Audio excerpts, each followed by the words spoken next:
Hello students, welcome to government commerce college BCom part third EAFM paper second business budgeting व्यावसायिक बजटन chapter type of budget बजटों के प्रकार और point लो seal budget का निर्माण preparation of flexible budget low seal budget बनाने के लिए कौन कौन से स्टेप उठाए जाते हैं का अध्ययन करना है। तो इसमें सबसे पहले आता है कि लोसील बजट जो बनाया जाता है उसको विभिन्न लागतों में डिवाइड करके और फिर दिखाया जाता है। विभिन्न लागतों का तात्पर्य यहाँ पर यह है कि इसमें एक होता है परिवर्तनशील लागत, प्रत्यक्ष लागत, इसको प्रत्यक्ष लागत भी कह सकते हैं और प्रत्यक्ष लागत को परिवर्तनशील लागत भी कहते हैं। दूसरा होता है अर्ध परिवर्तनशील लागत। इसमें एक ऐसी लागत होती है जो एक निश्चित सीमा तक स्थिर रहती है, उसके बाद में वो परिवर्तनशील हो जाती है, वो अर्ध परिवर्तनशील लागत कहलाती है। और तीसरा पार्ट इसके अंदर होता है स्थायी लागत। स्थायी लागत वो होती है जो उत्पादन के स्तर से कोई संबंध नहीं रखती है। यदि शून्य उत्पादन होगा तो भी वो लागत भुगतान करनी पड़ती है और 100% लेवल पर उत्पादन होगा तो भी वह लागत भुगतान करनी पड़ती है। इसमें कोई परिवर्तन नहीं होता है, ये हमें भुगतान करनी होती है। तो पहली लागत क्या होती है? परिवर्तनशील अथवा प्रत्यक्ष लागत। दूसरा होता है अप्रत्यक्ष लागत, और अप्रत्यक्ष लागत में इसके अंदर आता है अर्ध परिवर्तनशील लागत भी होती है। और तीसरा आता है हमारे पास में स्थायी लागत। तो इन सभी की अलग अलग गणना करके और फिर हमें फ्लेक्सिबल बजट को तैयार करना होता है।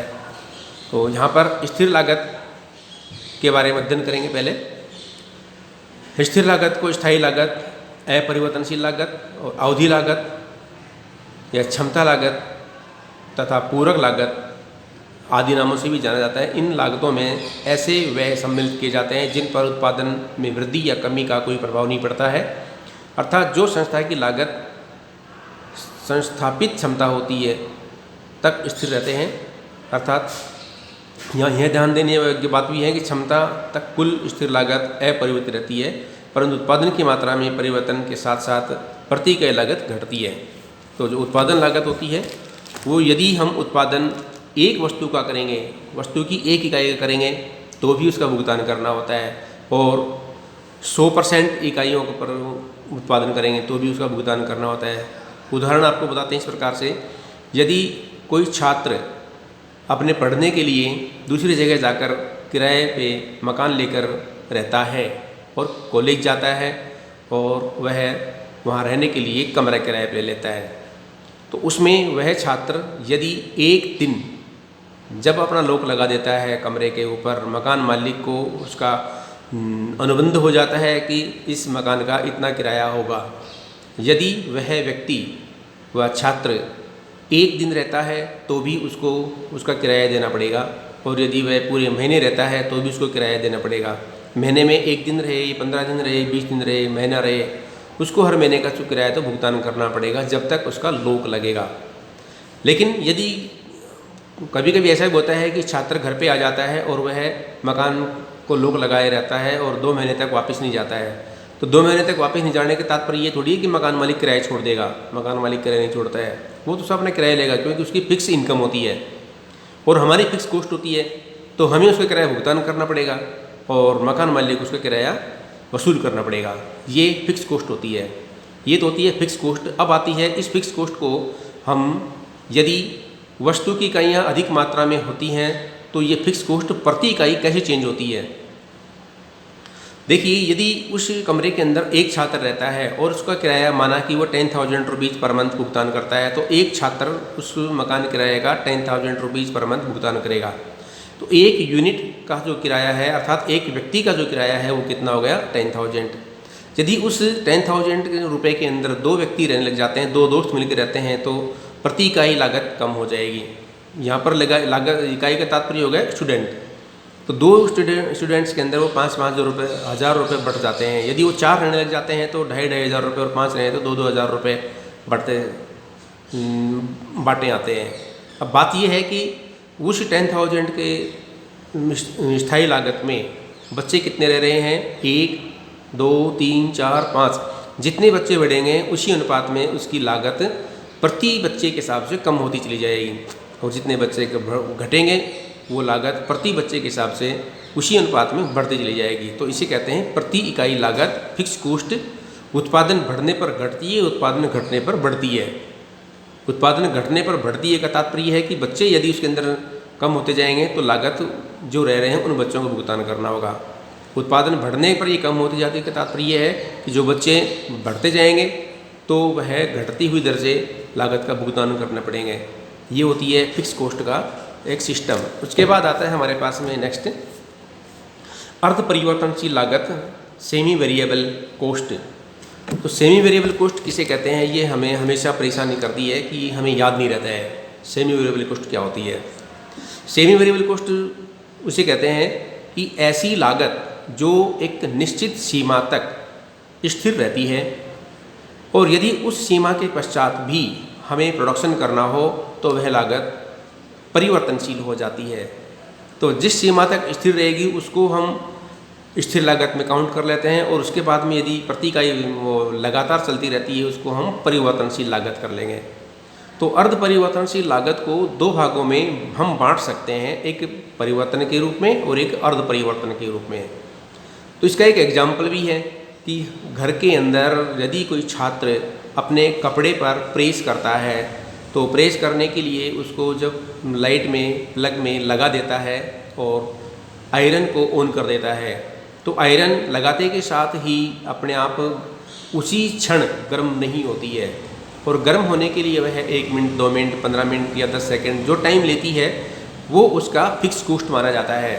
उसके बाद वो जब पूरी तरह गर्म हो जाती है, गर्म होने के ऊपर जितने कपड़ों पे हम लगातार करते जाते हैं वो उतनी ही पोजीशन में रहती है। तो जितने कपड़े हम यूज़ करेंगे वो सारी वेरिएबल कॉस्ट है, और जो गर्म होने में वो पावर यूज़ कर रही है वो सारी की सारी फिक्स कॉस्ट होती है। यदि ऐसा नहीं समझे तो घर पे जब महिला खाना बनाती है, रसोई के अंदर खाना बनाने के लिए वो रोटी बनाती है, रोटी के अंदर रोटी सेकने के लिए तवा गर्म करना पड़ता है। तो तवा यदि चूल्हे पर रखते हैं तो तवा चूल्हे पर रखने के बाद हैंड टू हैंड उसके ऊपर चपाती नहीं डाली जाती है, क्योंकि तवा गर्म नहीं होता है, और तवे को गर्म होने में कम से कम 2 या 3 मिनट का टाइम लगता है, या 5-10 मिनट का भी टाइम लग सकता है।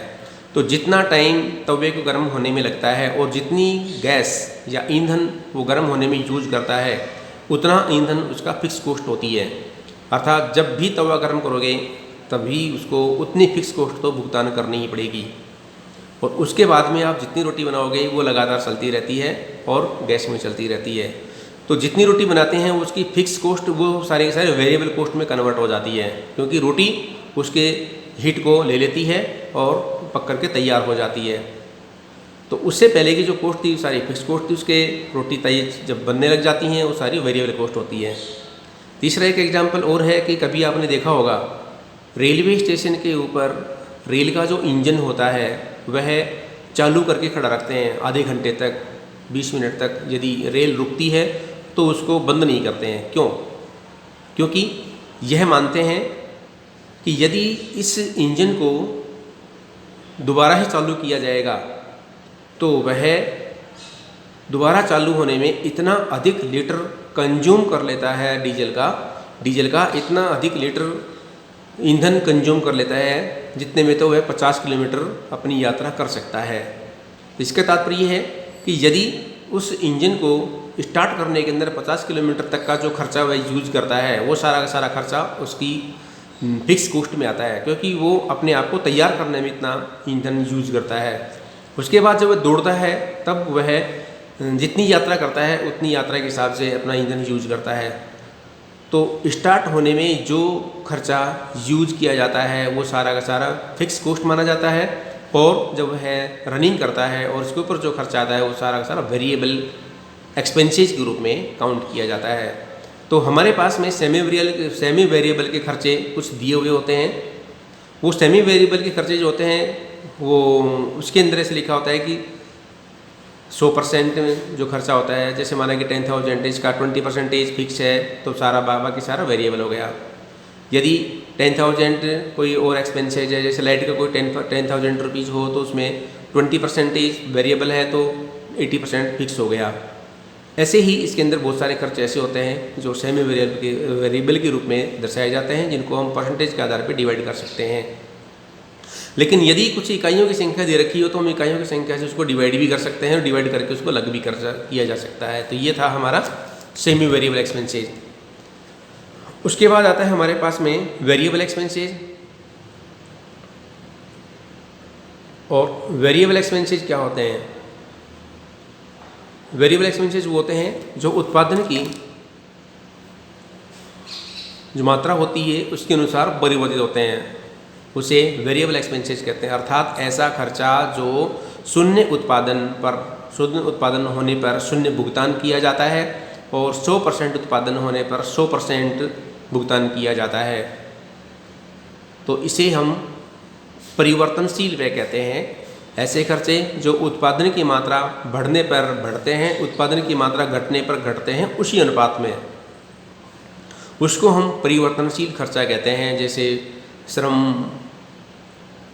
जैसे direct material, direct labour, direct expenses और अदर इनडायरेक्ट वेरिएबल एक्सपेंसेज, ये सारे उत्पादन की मात्रा के अनुसार परिवर्तित होते हैं। तो इन्हें परिवर्तनशील व्यय भी कहा जाता है, वेरिएबल एक्सपेंसेज भी कहते हैं। ये था हमारा जो बजट, लोडशील बजट बनाने के लिए एक जो टेबल बनती है, उसके अंदर वेरिएबल एक्सपेंसेज, फिर सेमी वेरिएबल एक्सपेंसेज, उसके बाद में इसको दर्शाते हैं फिक्स एक्सपेंसेज के रूप में अलग अलग 3 प्रकार से बांट करके, और खर्चों को फिर दिखाया जाता है। धन्यवाद।